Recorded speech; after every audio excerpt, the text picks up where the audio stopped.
Testing.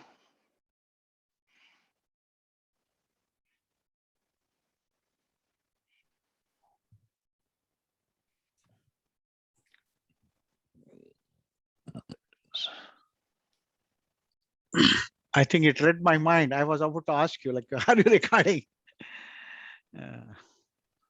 Paul can definitely remind. Yep. No, thank you everybody for joining. Welcome to the January meeting of the Dallas Salesforce Developer User Group. My name is Paul McCollum. I am joined by Ame Kokone and Moyez Tanawala. Ame. All right. Thank you, Paul. And welcome, everyone. First of all, Happy New Year, y'all. I cannot believe it's 26th January already in 2022. It's been an amazing start of the year, and it's great to have you here. And thank you so much for taking time. So today's session is our first session for 2022, and it's about high volume flows with platform events, a combination of two super powerful features in Salesforce brought to you by Paul. Paul, next slide, please. It's not supposed to be there. All right. So this is, our contact information. You see, Paul, myself, and Moyez. So you can reach out to us if you have any thoughts, any questions, or any ideas about sessions. So you can reach us at like LinkedIn. Maybe you can reach out to our Twitter. We are pretty active on Twitter. You can scan that QR code as well to connect. But these are the details. We lead our, Paul and I lead our developer group under Moyez's guidance. Moyez is our founder and Salesforce MVP. So we definitely are, really thrilled to hear from you.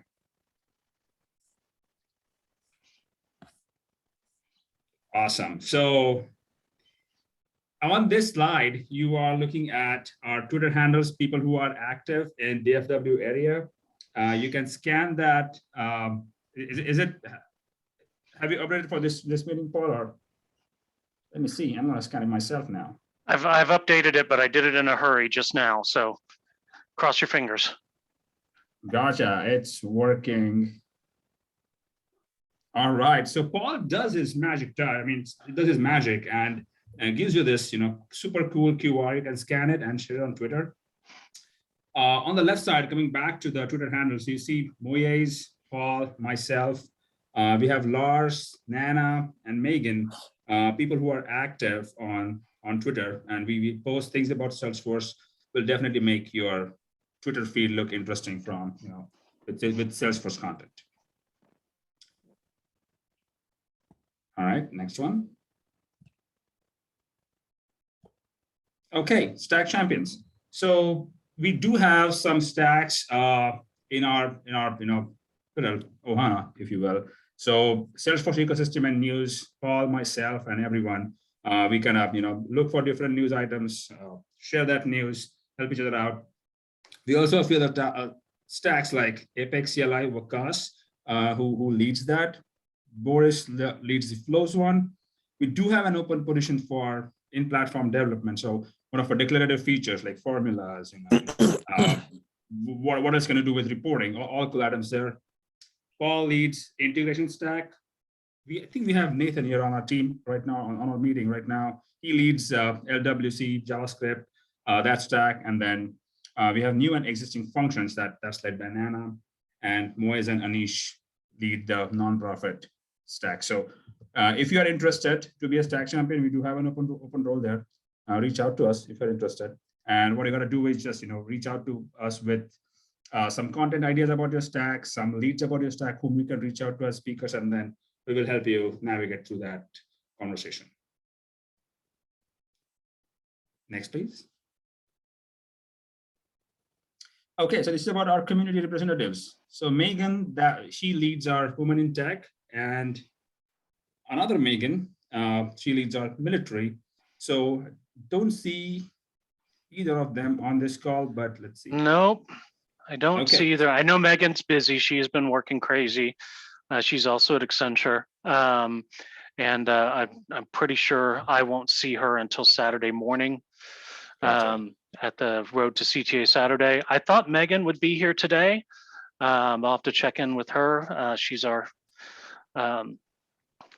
military and mil-spouse and participates in the Merivis stuff and usually brings ideas and content related to military veteran training opportunities. Awesome. All right.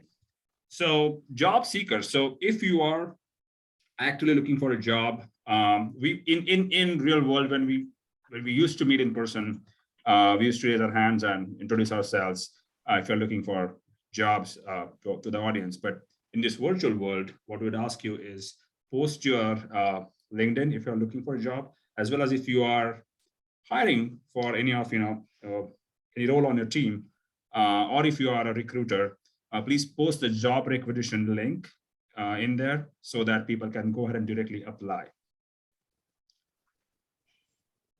Then next is YouTube channel. Paul, you want to fill in about that? Yeah, so I sent a link in the chat earlier to the DevUp session that Adam Olshansky and I are building out to try and help non-developers within Salesforce move to Salesforce development, and have added. We're kind of talking through the deeper kind of academic concepts that you need to have from dev that apply in Salesforce and the different layers, Apex, LWC, or and Visualforce. So we talk through a lot of programmer concepts. We've got one session out. I think we're going to try and do one a month this year to get done by the end of the year. There should be 8 total sessions, and hopefully they're all still valid by the time we get done with them, and they haven't changed their language to Lisp or something like that. So that's what's going on. But shortly after these meetings, we upload the content to YouTube, and it's all posted there so that you can see it, replay it, or share it with people if it was interesting. I can go through the rest of these. FlowFest. So Salesforce Ben and O'Hanley, which is a small kind of startup company started by Eric Molly, kind of a freelancer organization.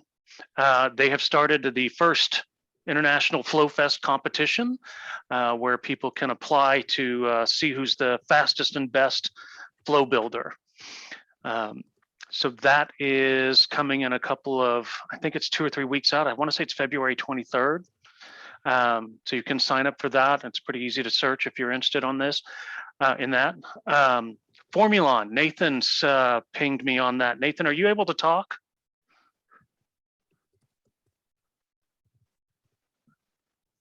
Yes. Okay. So Nathan and I have been asking about this for a long time. Formulon.io is a website that will let you build Salesforce formulas and test them against model data so that you can run and test your Salesforce formulas real time.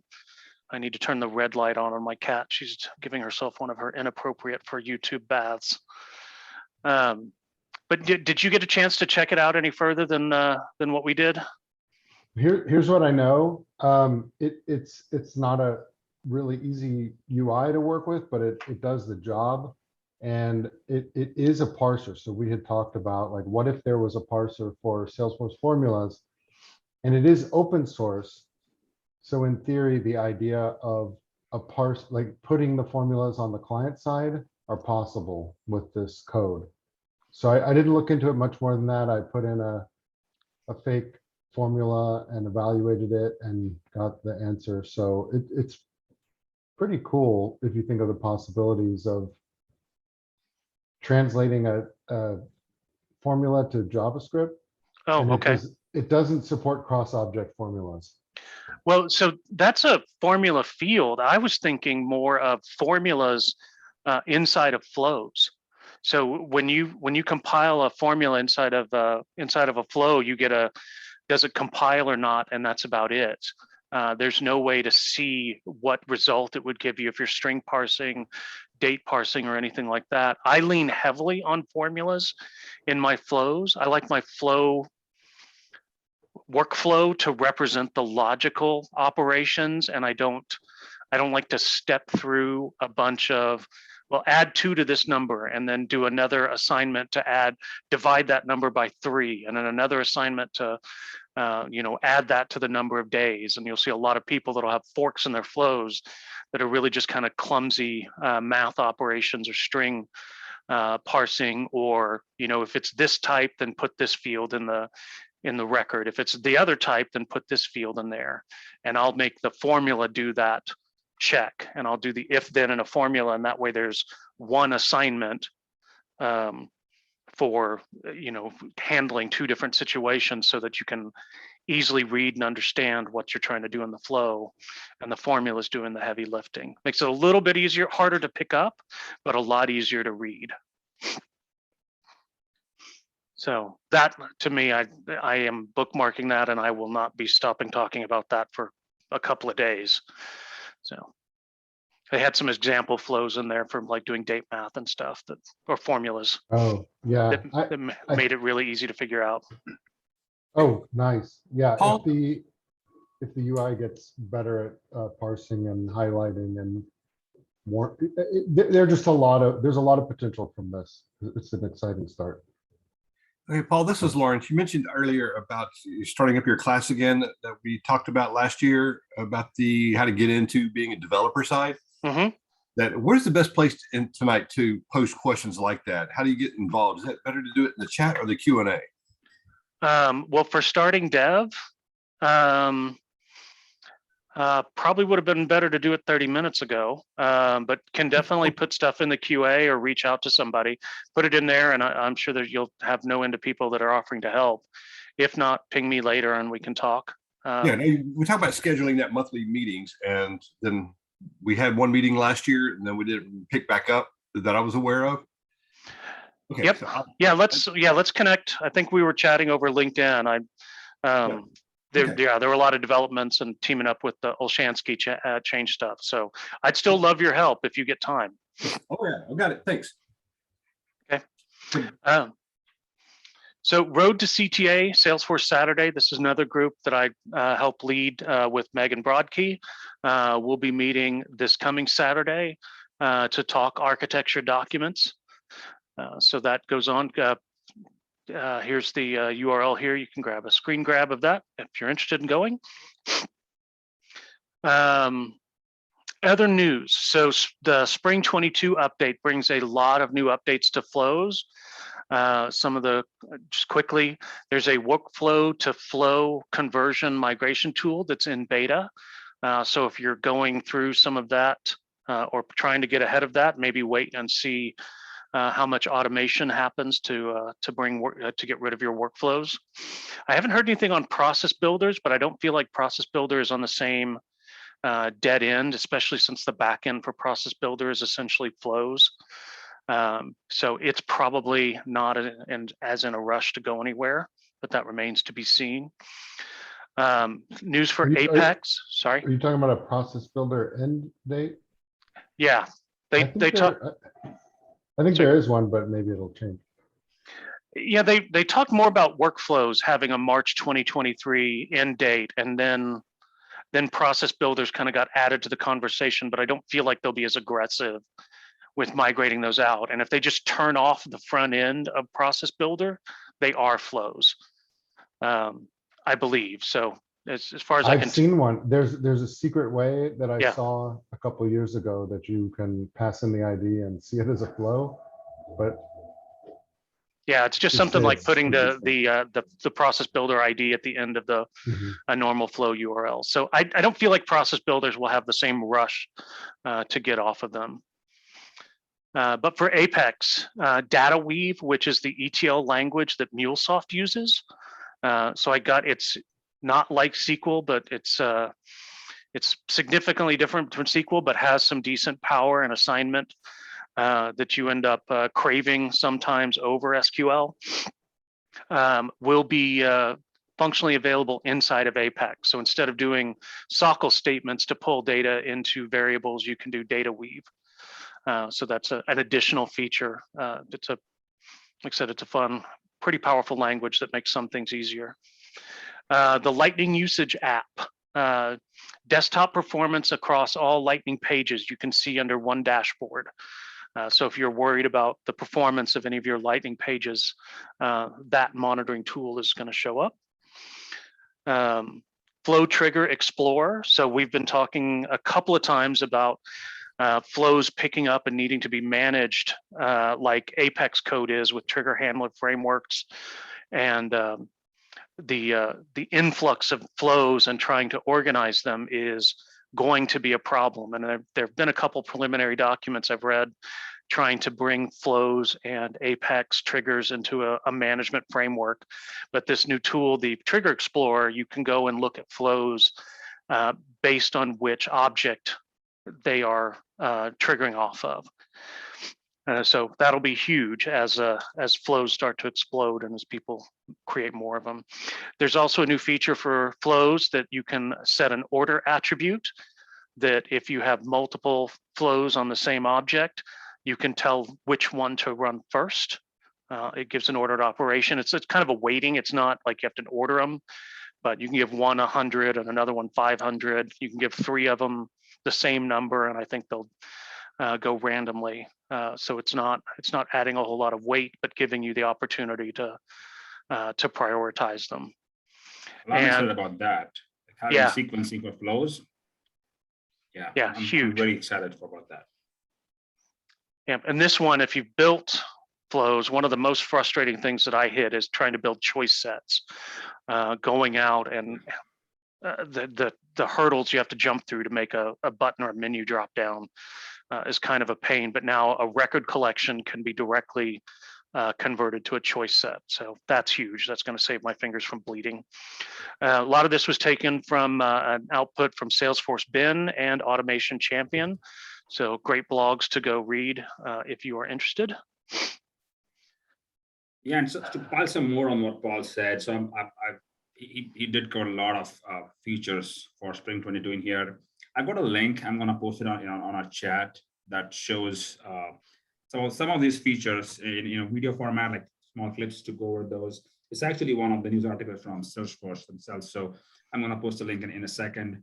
And another item to think about is more on the general knowledge type of thing. So there is a new digital intelligence that's going to be, new features coming into that area that is based off of Datorama and Tableau together. So that's going to have more personalized marketing or more intelligence into your marketing org. So I'm going to post a link about that as well.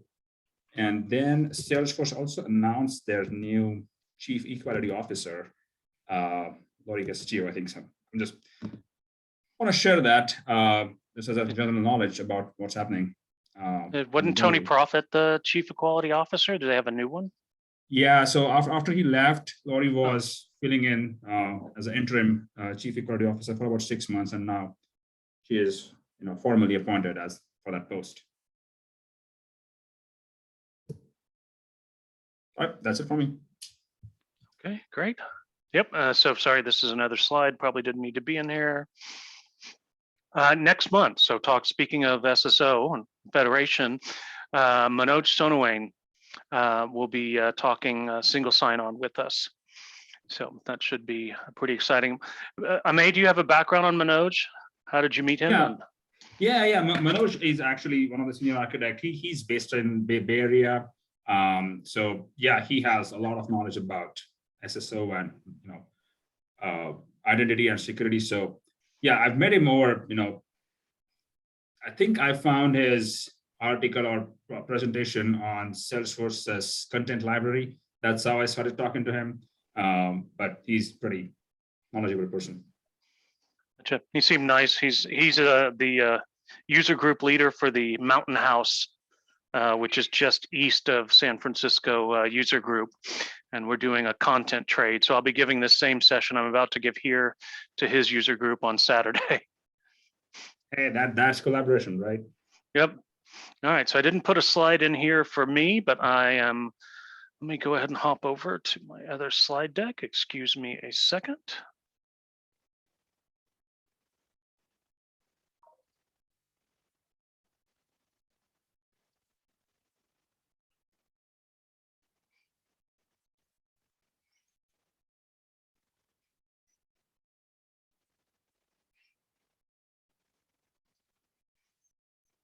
Pay no attention to the man behind the curtain.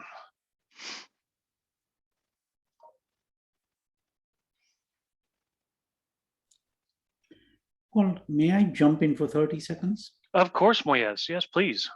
I wanted to just bring up, this is not the right time, it's in the middle of the presentation. I wanted to bring up a competition that UTD is sponsoring for its students, for its Salesforce students this spring. It'll run for 2 weeks, and Salesforce is offering a $5,000 prize to the winning group of students. Amay, I think you were instrumental in getting that started, so thank you for kind of kicking that off. What we need is mentors for these various student teams who will be solutioning for a nonprofit organization. So it's a combination of what we used to do as nonprofit stand-ups, but now there's the added twist that teams of Salesforce students at UTD will actually be competing for solutioning for that charity. So love to have as many volunteers and mentors as we can get. I'm going to go ahead and put my email address in the chat. Please hit me up. I'd love to put you on the list of volunteers. Paul, thank you. I apologize for interrupting. Oh, no, please. I had meant to, I still need to do a better job of checking in with you, Moyez. I'm sorry. I get in a flurry of activity here and on the train and stuff. So thank you. No, not at all. No, I miss so dearly our stand-ups. Those were so much fun and for such a good cause. We're doing it again in March. So everybody who's missed doing charity stand-ups, sharpen your skills, because we're doing it again over a 2-week period in March. Details. Oh, okay. Well, gotcha. Well, okay. I will clear my calendar. That's outstanding. Is it a nonprofit stand-up, or is it this what you're talking about with the UTD students? Well, or it's the same thing. So originally the competition, they came to my company, to T Digital, to build the case that the students would be solutioning against. And as I thought about it, my thinking kind of gravitated towards, why should we build a mock case? Why don't we go find a charity that actually has a real case study that the students can solution towards? So this is a real stand-up for a real charity, local charity. And the students, multiple teams of students are going to be solutioning to the charity's needs. So I know it's blending two different thoughts, but I think we'll be able to pull it off really well. I hope will be able to pull it off. That sounds amazing. Count me in, please. Yes, sir. Done. Thank you. Is it on the weekdays or weekends? What kind of schedule?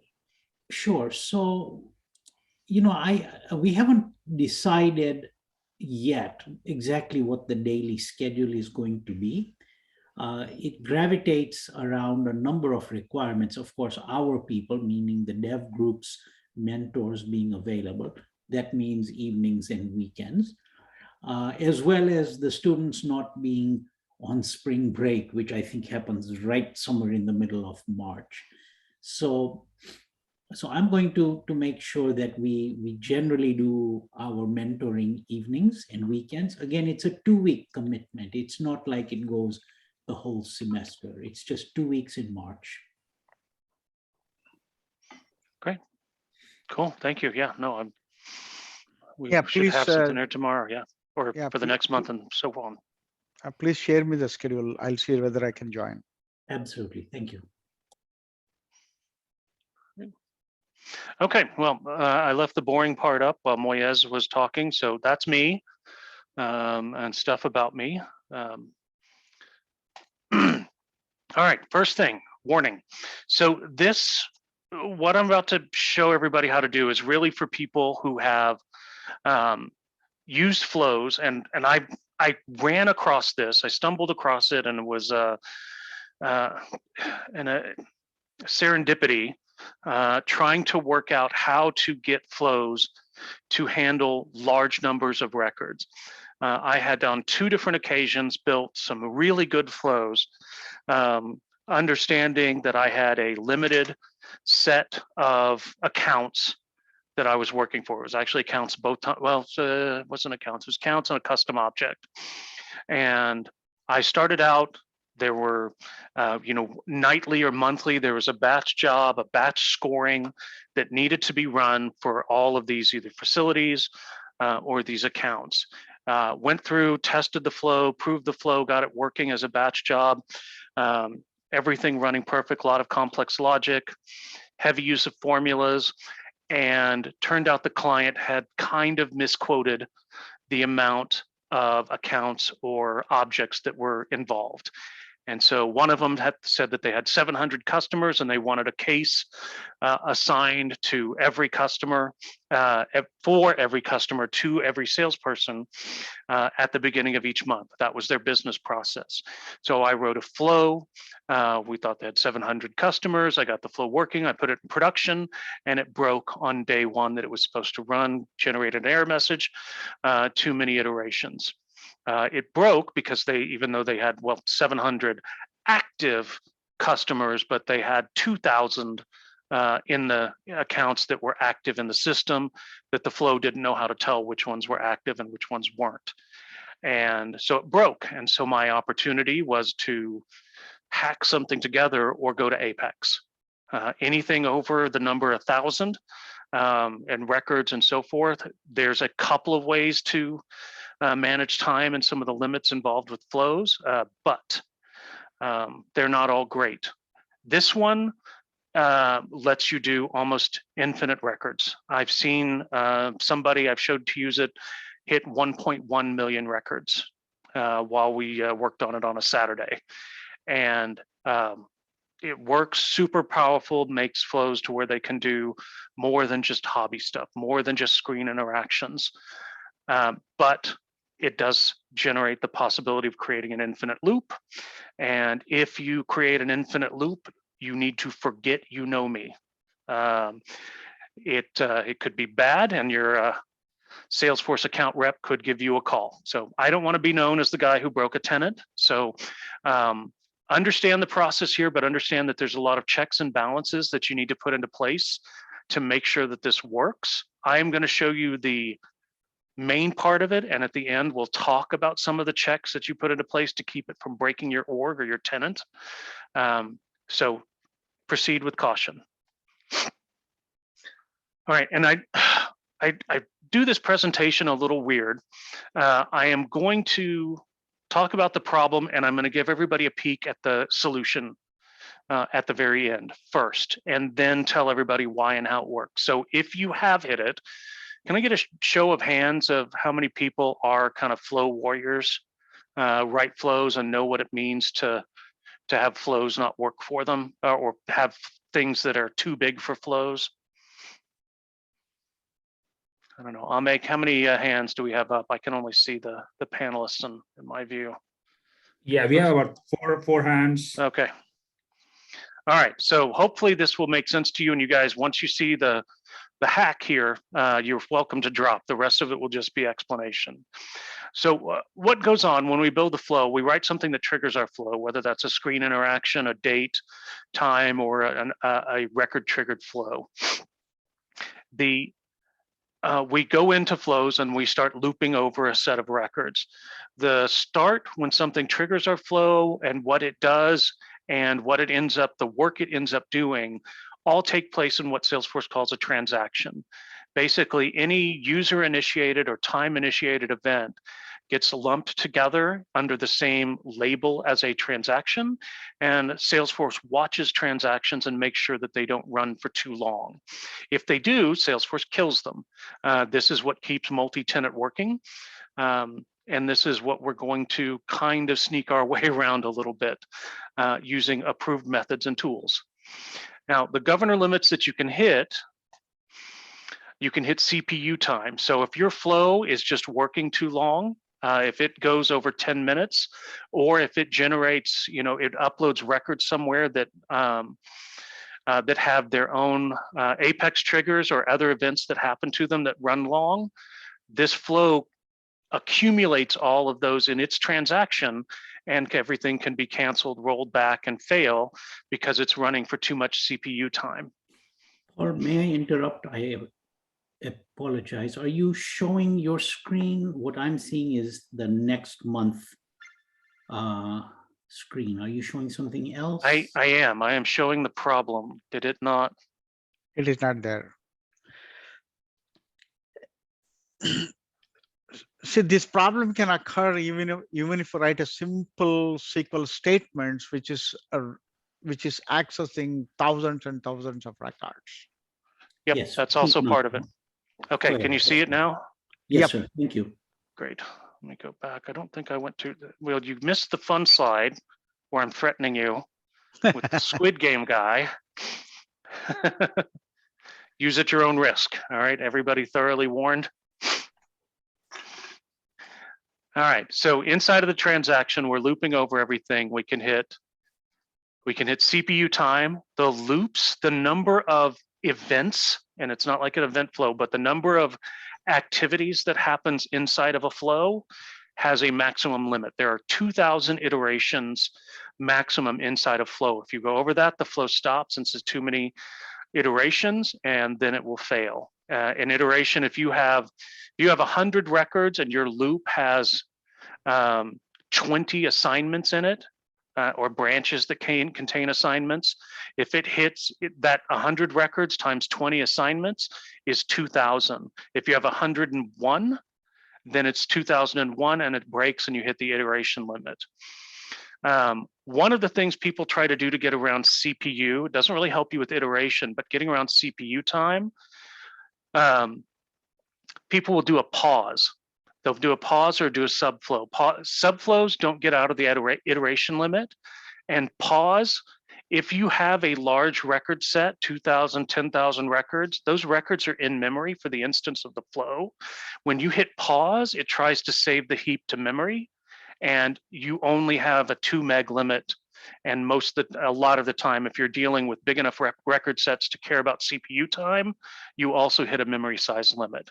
So there's countless entries on the answers.salesforce board with people trying to use hitting CPU limit. Somebody tells them about the pause element, and then they hit a memory size thing on their next step. So please let me save you that time and understand that's not a trick to get out of this.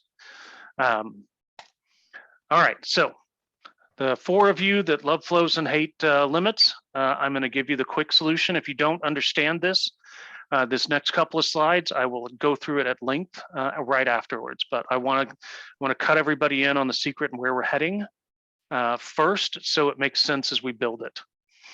So our basic flow, something starts our flow. We go get records. We loop over those records. We build up a collection. So I build up my case object for all my salespeople to have a case assigned to them for each account. And then I update the records, and then I'm done. And as long as this loop, if I'm building the update collection, if I can do that, hopefully in 2 iterations, I put the data into a var, a record variable, and then the next step, I put the record variable into a collection because there's problems with trying to do that in the same step sometimes. So that's 2 steps, which means the maximum. So this would be, I can do 2,000 total records here. And as long as this doesn't count and this doesn't, the other things don't count. This is all part of the transaction. However long the transaction takes, if it's over time, then Salesforce times you out. Now, what we're doing, what this hack is breaking the flow into 2 different components. So something starts our flow. The first flow we start with, we use the same trigger we did with our first one. But the only thing we do is we create an event. An event is basically, and for all intents and purposes, it's like writing a record to an object, but it's made for high order processing, and there's no real way to query them. But if you have a flow that is listening for them, that starts a different transaction. So the secret sauce in this pattern is that events do not maintain transactions. So what the cheat is we start our flow with an event. The event starts our second flow. We get our records according to a criteria. So hang on to this, see the non-tagged. We loop over the records. We build our case object. We also record what accounts we have looped over. So we're looping over this. I'm building a new case. I'm recording what account that case was for. I'm checking a variable on each loop that I'm going to put a limit in. I'm going to say I only want to run 100 loops. I only want to do 100 cases at a time. So I've got these two collections. I've got a collection of my 100 cases, and I've got a collection of my accounts that I've created cases for. I am going to create the cases or update the records. Then I'm also going to write back to the accounts saying I processed these 100 accounts today. And if I hit the limit, I'm also going to write another event. That event triggers the flow to run again. It goes through and gets the records that weren't just tagged by this step and does 100 more of them. It creates 100 more cases, tags the next 100 records. It writes another event. If you get to the end of it and there's only 30 and you don't hit your 100, well, that's less than the max. I go through, if the loop's complete, I update both of these things, but I don't create another event and the flow stops running itself. So you're basically using an event to trigger a flow that triggers itself to rerun repetitively and chop away at the records in manageable chunks that each run of the flow can do. That's the secret. Anybody have any questions first right there with that doesn't think I'll get it in the following slides? You can let me know if I missed anything key. This could go on forever. Yes. It could. It Okay. could. If you don't check this, and we'll talk. So right here at the last couple of slides, we're going to talk about writing some catches that say, if this is true, I'm going to check a custom label that doesn't say kill the process.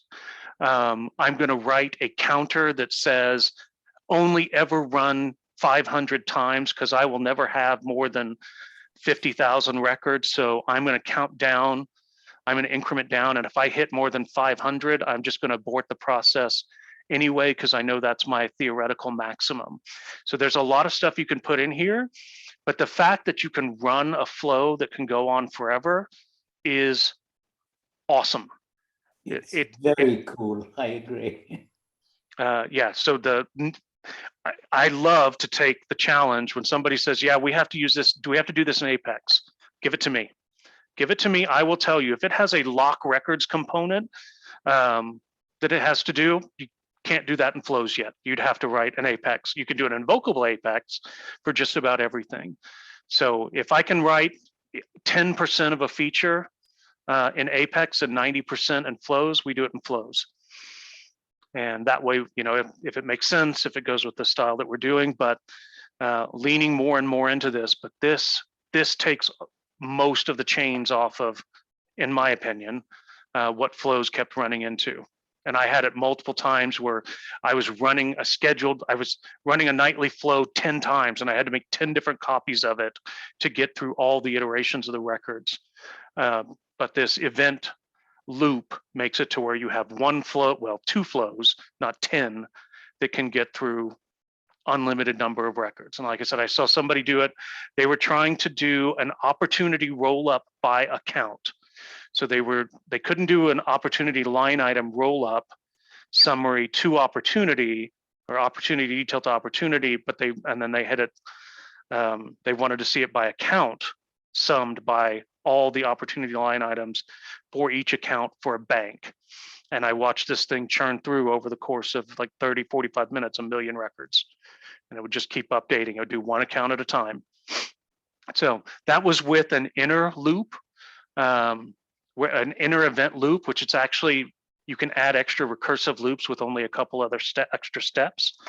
If anybody gets there, I can talk you through that. But once you get down with this pattern, passing extra information along with the event like where you left off, or I'm done with 2021.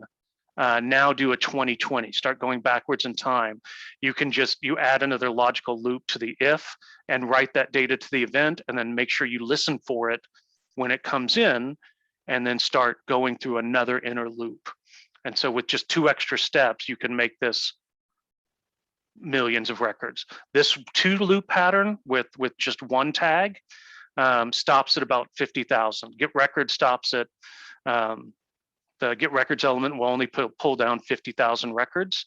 And so you have to be able to segment and partition your data. And that's one of the things we'll go over here next. All right, so 3 developer concepts we're going to be using. Screen still showing. I haven't had any. Last time I gave this presentation, it dropped my screen every 10 seconds. You're good. Okay, so the developer concepts we're going to use to attack the problem: shaping the record size that our flow process will run. So if you know it's huge, you have to know some of the limits you're about to run into, and make sure that you have a partitionable, indexable query to go onto your record. So this is a new problem nobody's had to do before with flows. So there's some DBA plus knowledge that you'll want to understand and work on, or you may need to if you try and take on that million record flow project. Saving the progress on incomplete runs. This is fairly easy. Hopefully everybody kind of got that so far. Raise your hand if I missed this and I need to talk about it, but we'll go through that in a couple of slides. And then creating and using platform events. Big thing on platform events: do not be scared of this. Platform events has a different interface for creation, but it is basically like creating an object in a field. It just sits in a kind of a different system bus. But for this purpose, and for most event purposes, that's all you're doing. Is an event is an object type. Flows treats it exactly like an object. Vinkoba, did you have a question? I just said, like, will you be sharing the deck? I'll share the whole recording, so it'll be on Thank you. YouTube tomorrow. Absolutely. Right, thank you. Thank you. So, all right. So first step: size your data. So plan your data sizes. A get records element can only get 50K records. The flow can only do 2,000 iterations at a time. And then all of the other elements divided by the number of loops in there, divide that 2,000.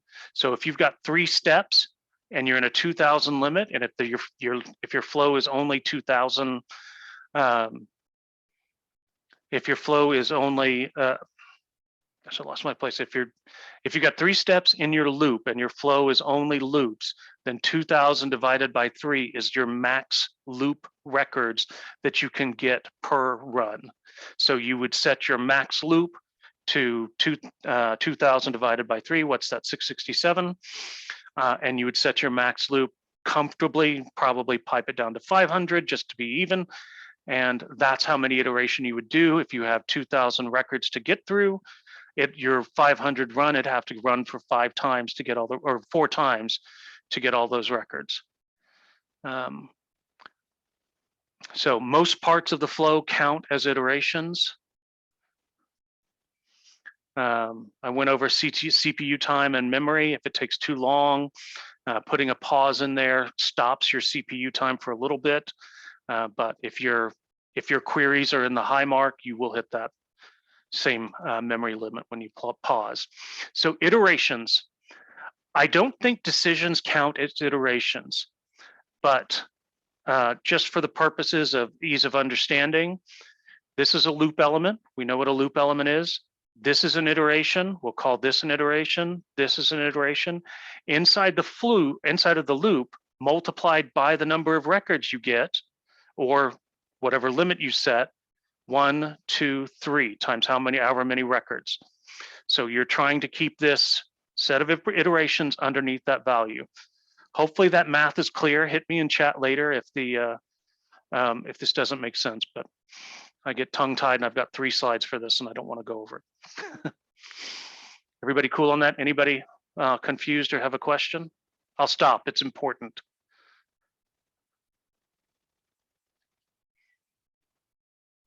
Okay, so here are just some examples.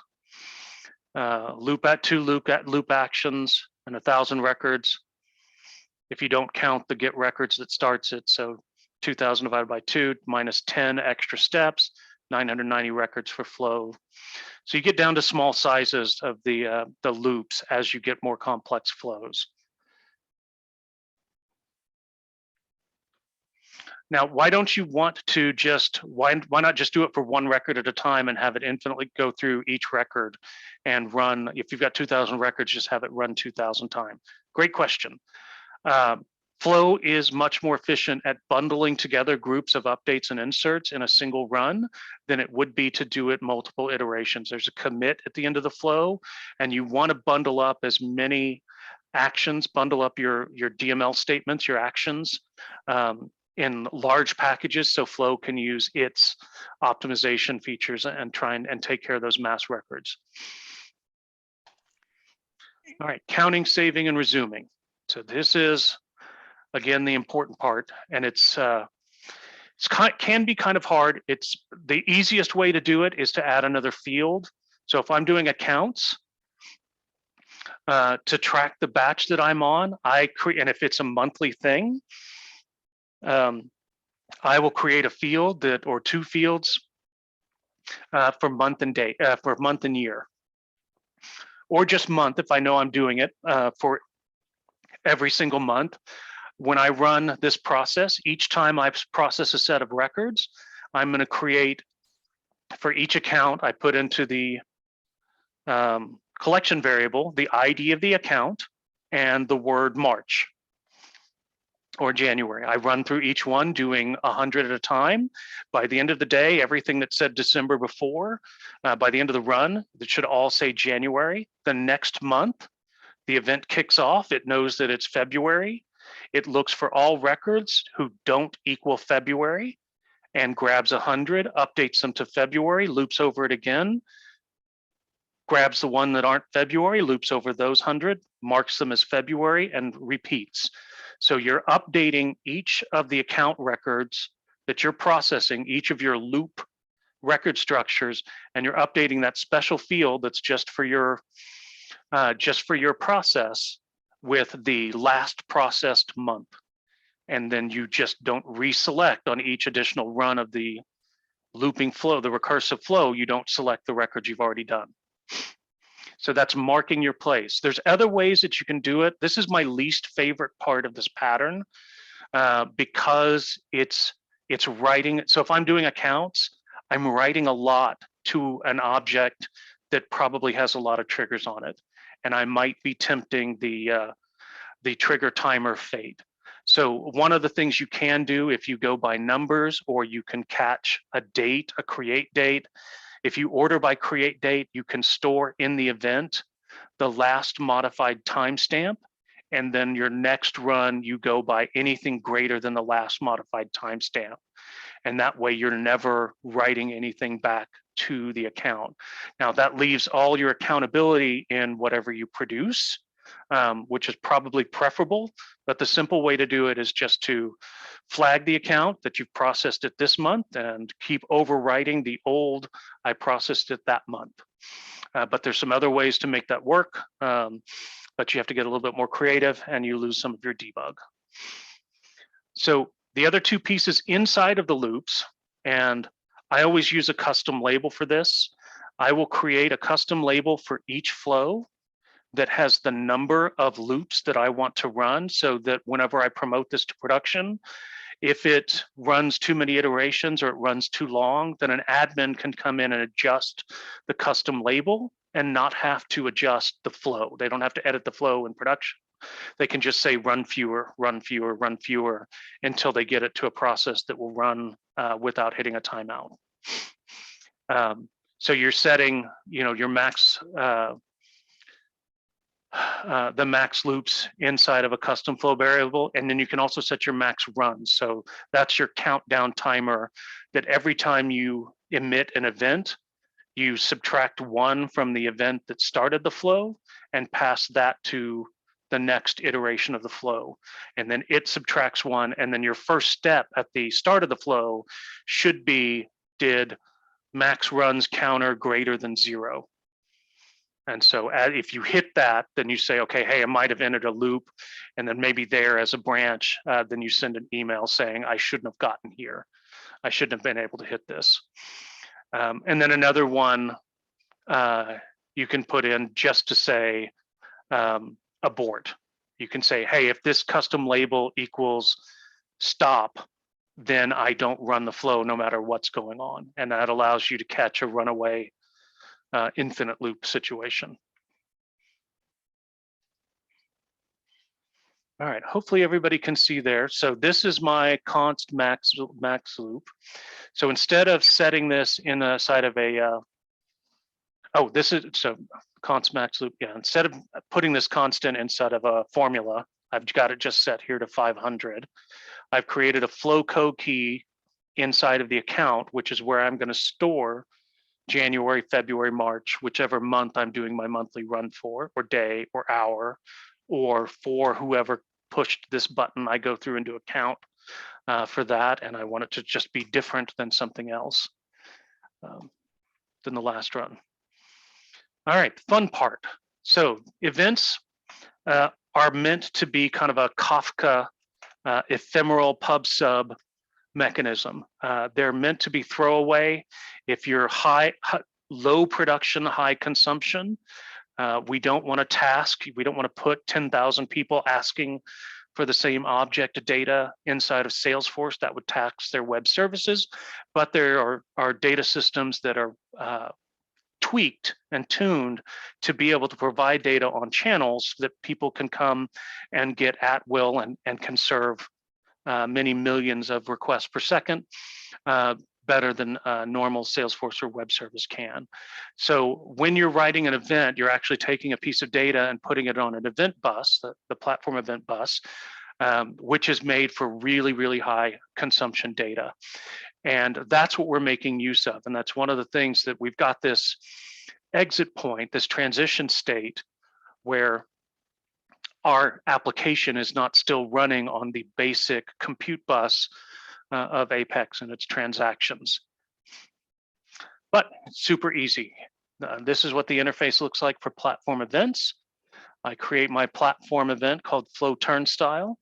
You can make one for every flow, which I think I'm kind of leaning towards is the best practice. So you have a flow event, and it wakes up that particular flow to whenever it wants to run it. I've also been toying with the pattern where I have one flow event and I pass it the name of the flow I want to wake up. And each flow wakes up for each event, sees if the key is the right key. Hey, is this an event that I'm supposed to process? If it's not, it goes back to sleep. I think it's done effectively the same way. I don't think it causes any additional process, but theoretically, running it one event for each flow probably makes the most sense. It's called flow turnstile. You see events get the API name __E. As far as flows concerned, you can see this inside of some of the flow API, but otherwise a flow, an event looks just like an object. You select it like any object you would in a flow. And any of the fields within it are exactly the same way. So I've created these two fields down here. They are data type text, flow code, and flow code key. So big trick here, you can't query them.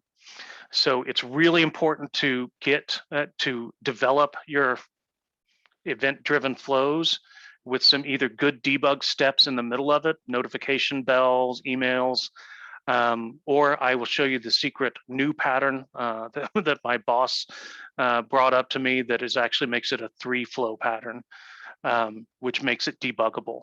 Event-driven flows, you can't hit the debug button on. You can't go query to see if an event has been sent unless you've got another system listening to it. So you have to kind of test the first working parts and then trust them, then build your event-driven flow. But here are the flow screens where I'm working with the flow turnstile object and the account object. They look identical. Flows don't treat them any differently. So don't be afraid of them. There's nothing really special about them to make this work. It's just a different type of object. So then we assemble the parts. So something starts our flow, creates an event. We do all of the work. We build our our work collection. We build our tag collection. We do our work. We do our tagging. And based on whether or not that we exited the loop early because we hit the max, we write another event, or we do nothing and Bob's your uncle. So it ends up looking like this. This is the flow. All it does is create an event. This one tests for, hey, is this the right flow? Hey, is the custom label, or is the kill switch set to abort? If so, I don't do anything. If not, I go get my records. I get all the records that don't match my tag.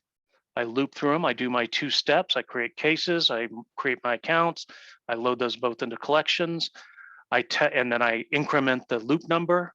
I test the loop number. If I'm under the loop number, I go again. I go again. If I hit the loop number, I go down this path, which creates my cases. That's my work. Then marks my place. And then I create another event that starts this process all over again.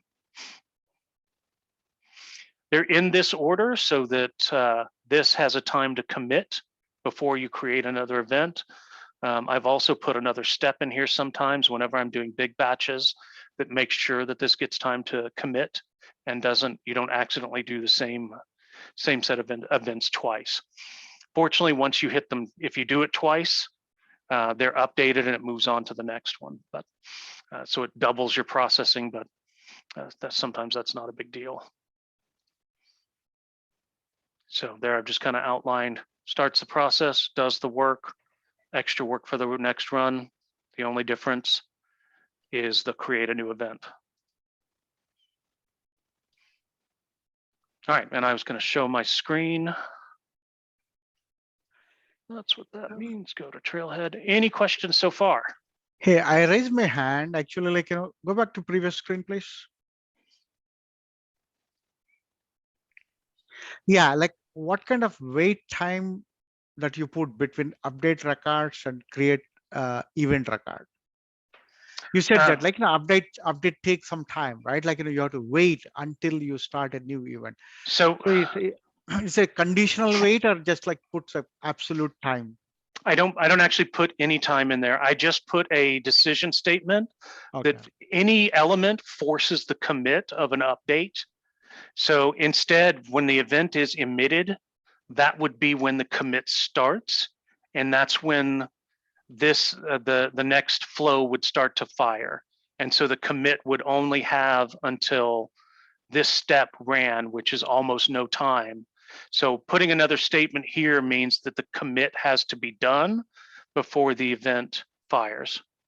Okay.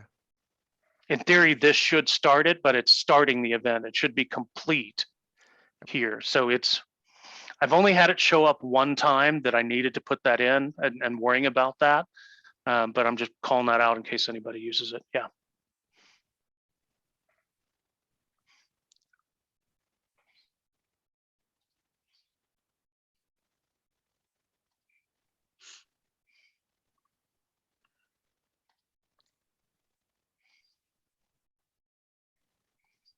Here's my super simple initiator flow. Here's all these steps. This is the name of the flow so that I can use multiple ones if I wanted to. Again, I probably wouldn't use that in the future.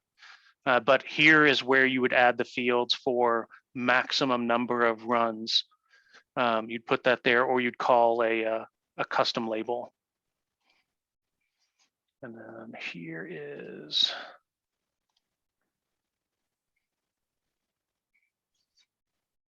the main flow. And then its first decision is the event for me? If it's not, then it goes to sleep. I don't have a test condition here on should I be running this or not. I don't have a counter in here. Go through this flow. Checking is my var loop counter greater than or equal to my formula for max label. If I hit the max, I exit, save my progress, and tell it to start over and pick back up where I left off. But here's the activity. This is where I'm just adding to a case object the account ID, a description, and then I add to an account ID to the account, and then the flow code key, and then the loop counter.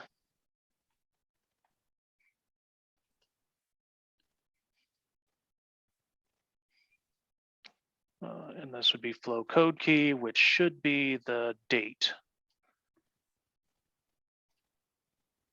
Yep, month, day, and year. So it's just making sure that I don't run this on the same day as last time. So you could do it for hours, you could do it days, month, weeks, you can have that key be anything, as long as when you execute, when this flow is triggered, it's if it's supposed to be a different run, that it has a different value from the last time that it was called. You could generate just a unique ID and have it run as many times as you want to, but that could get messy. And then let's see, where is my formula max label? Here is the super complicated formula for pulling the value from a custom label and using that as my flow code key or as my limit. So an admin could come in and change, and I'll go into this count flow loop max. Right now it's set to 30. If that's too many, if it's failing, admin can go set it to 25 and then go run that first flow. You hit run here and it would kick that event off, and you could see if you get an error message again.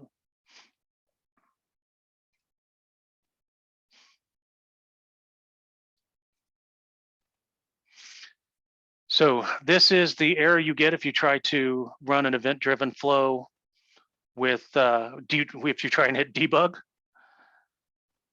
It will not work. It will throw that error message, so you've got to have a different debug strategy. And one debug strategy, email alerts in between every step, huge pain in the ass. But the smart way to do this, instead of having a two flow pattern, if you started the flow with an event trigger, you'd create an event, and then you have an event driven flow that the first thing it did was call a subflow that did all of this work. Your subflow can be debugged.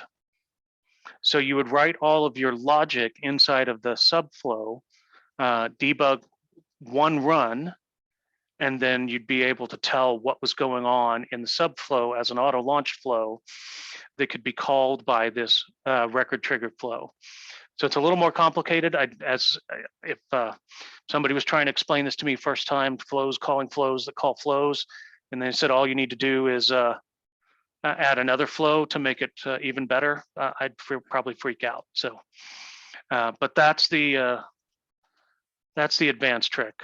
And if you get to where you're using this, please give me a call. I love helping people implement it.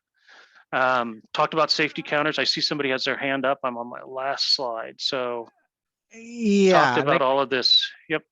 Right. I have a suggestion. Actually, I have been working in Oracle Workflow from 1997. Workflow doesn't commit the transaction. What we do is debug. You can create a table, or here we can create an object, custom object. You post your debug message to that object. In Oracle, we used to use something called autonomous transaction. That autonomous transaction will commit automatically where workflow doesn't commit. Right. That way, your debug messages is logged into that particular custom object. So yeah, you'd have to do that. You'd have to have your debug at every step in the flow, and then you'd also have to account for those extra steps in your loop counter. So it's a good suggestion. I understand it, but yeah, I don't adding those extra routines, if you're actually trying to trim this or to get it to run max, that might not be an opportunity, as exact an opportunity. But yeah, that's a better, like I said, I did custom notifications, but those are a pain too. But yeah, writing to a log object is a smart way to go. That's for debug. So it would be, so if you see here, it's each one of these envelopes is where you'd have to write an output to a debug object, and you'd have to assume that you get to this step in order to have that. So yeah, it's possible, but it's almost twice as many iterations inside of the loop. Only the looped ones would count maximum, but yeah, I see your point. Yeah, actually, like, while development, for example, you have some kind of an error. Once you perfected your flow, only business oriented, exception, you can write it to that, like maybe a few of them. And that kind of a debug logging, it is centralized. Any program or any flow can centrally log that log information into your custom objects, where people can generate the report. Like at the end of the day, I come to my work, or morning I come to work. Okay, what was the debug log? Just open that centralized debug log and see like what is going on, kind of thing. That is another good way of doing debug log. Yep, no, sure. Anybody else have any questions on the flow or process or events in general?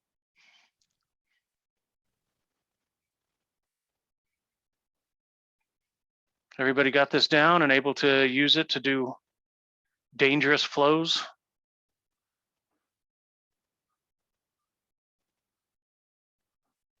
All right, loud silence. May, are you ready to use this in production now? Actually, other than the governor limits, a programmer, like, there are two things one we need to bother. One is like governor limits. This is the pain in Salesforce compared to like, on-premise application. Second thing is like, optimization of code, right? Like, what are your suggestions there? A developer need to take care of it. So, beg your pardon? What? The question is like, what are your suggestions or indication for a developer who is starting these flows? There are two things into consideration. One is I should not overrun the governing limits. Second thing is like, how do I optimize the code so that it doesn't like unnecessarily run the loop? Oh yeah, well, I mean, there's a lot of documentation out there on best practices on flows. You don't want to have DML statements or GET statements, queries, anything inside of a loop. And I said it at the beginning of the call, my preference, so if this is kind of the bare minimal structure of this event flow, there might be a lot of other logic in here, but this flow is fairly easy to read. If I had branching logic, if I were hitting two different types of accounts, that one I wanted to create a case for and the other ones I wanted to do an alert for, I would probably try and group the logic together and use formulas to handle different processes, different kind of non-logic based. If it's not a different logical path, but it's just a difference in data being stored, I try to minimize those and their display into the flows. But a lot of good session. Nana and Marshall King had a good session a couple weeks ago on Automation Hour on some flow best practices. I'll see if I can find that link and send that out to you. All right. Moyez, anything else to send us off with? May, anything additional for us? One more question.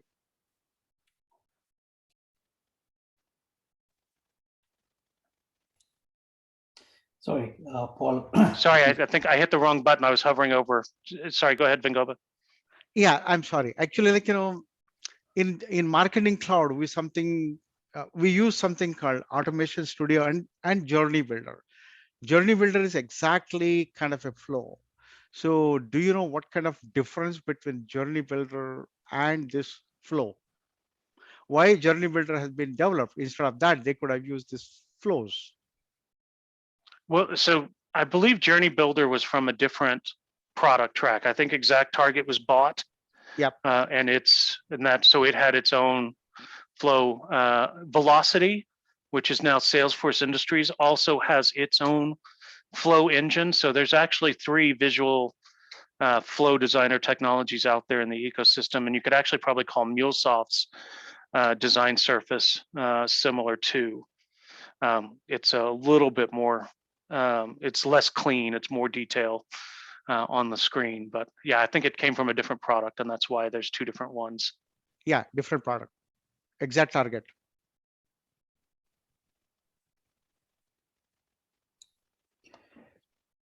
Paul, I really like what you demonstrated here, right? You're pushing the envelope on bulkifying serious processes using a very elegant pattern here. I'm quite impressed.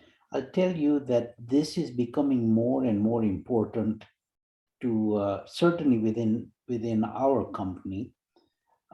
Because we are now kind of turning the corner and saying, if you as a team member want to write some Apex code to solve a problem or to build an LWC component, you first have to go in front of a committee to justify that you in fact can't do it with flows or some other sort of point-and-click automation. And it's bearing fruit. We're beginning to have these types of conversations where team members are stepping forward and saying, wait a minute, you in fact don't need to write Apex to get XYZ done. Now, the counter argument, of course, is always there. Everything's cleaner, tighter, sexier in Apex. But at the end of the day, something like this is way, way, way more maintainable by the client than writing Apex code and then test routines against those and making sure you have coverage. So I think you're headed exactly in the right direction. And I love the pattern that you've chosen here.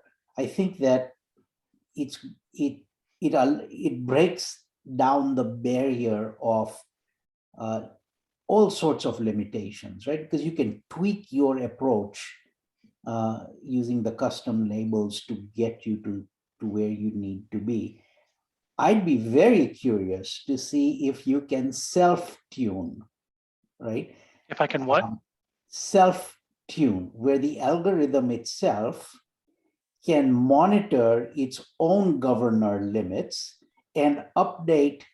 I think you've got them stored in custom labels.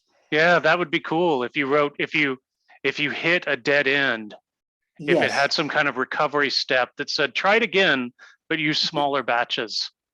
And also the reverse, right? If you are constantly successfully running through and not hitting an exception, then maybe you ought to increase your batch size or increase the number of assignments that you're doing. So playing with the label, kind of your control system, in a predictive manner. Now, I think that is kind of a topic for a completely different day.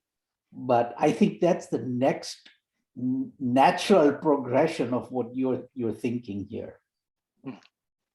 Yeah, no, that's interesting. Yeah, but very well done, my friend. I enjoyed your presentation. Yeah, yeah, and I feel good about this one. And one, it's helped people that have had finished projects in flows and had to stop because they had too many records or didn't want to go into, it's a litany of things to get into VS Code and Git and Capado or Gears, and all the other things. When you can hop into flows and promote it, you can write test classes for flows.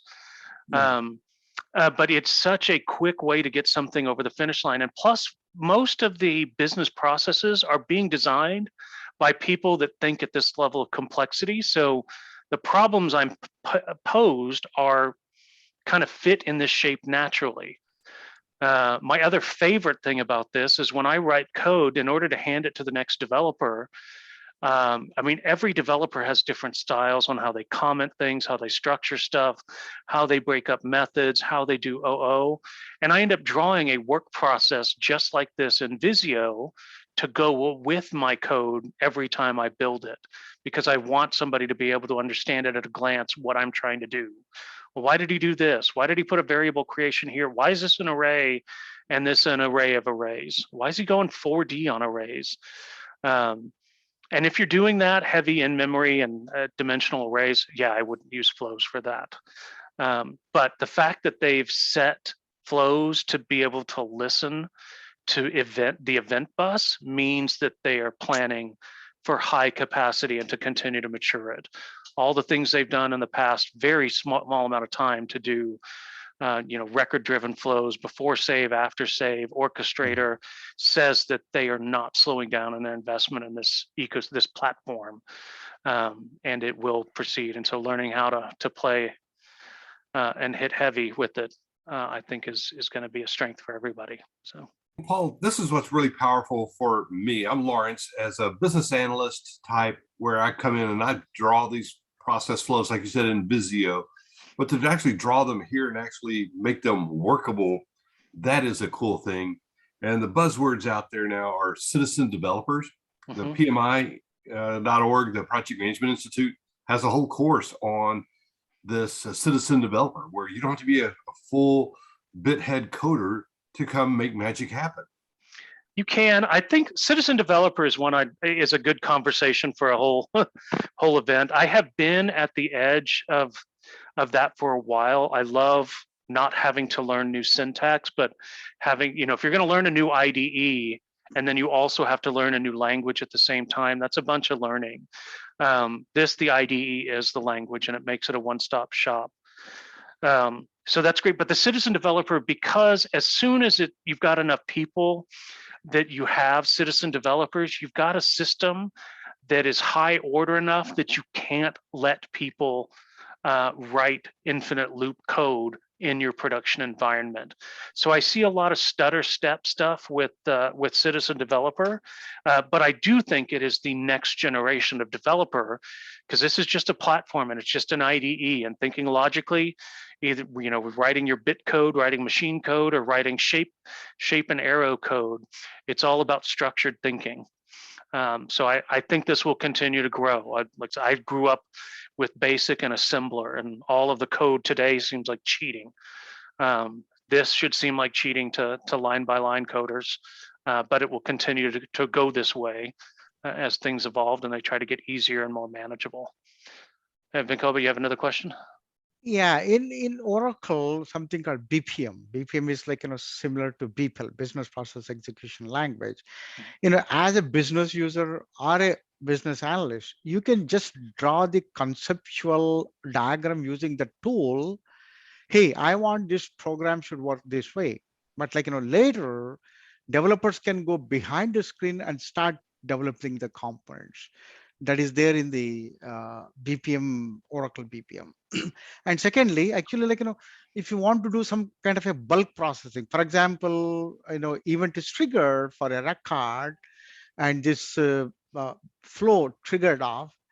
So based on that record, on the back end, if I want to do the bulk processing, like a lot of processing there, you can still use Apex code, right here? Yeah. Yes, right, Apex code, yep. Yeah, invocable Apex is something that I've got to dive into. I haven't hit that yet, but correct. Yeah. Secondly, if I want to consume some REST API outside, for example, let's say I'm creating a code. Once the code is processed, I want to create an order in the Salesforce. Suppose my order management or order fulfillment is like Oracle or SAP, I should be able to create that order in those systems using the REST API call. I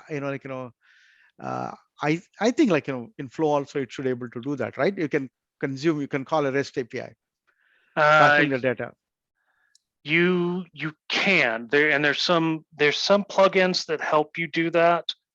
I have not dug into that. I know that's one of the things that's kind of constantly end up on ID Exchange, trying to make it easier and easier to make REST calls. Yeah, you should be able to call REST. I have not worked in this flows here. I'm from Oracle background, right? Oracle has those features, like, you can call the REST API, pass on your payload, it'll create a record into those systems. So the method that Salesforce is using, the mindset is that the platform events that it generates are consumable both inside and outside of Salesforce. And so the pattern that they are, I think, really leaning into is this very high volume, production ready, bulletproof, event driven model. So I think we'll see more along those lines as opposed to maybe subroutines that emit an API call to external system. I think that's what I'm hearing them kind of signal to us.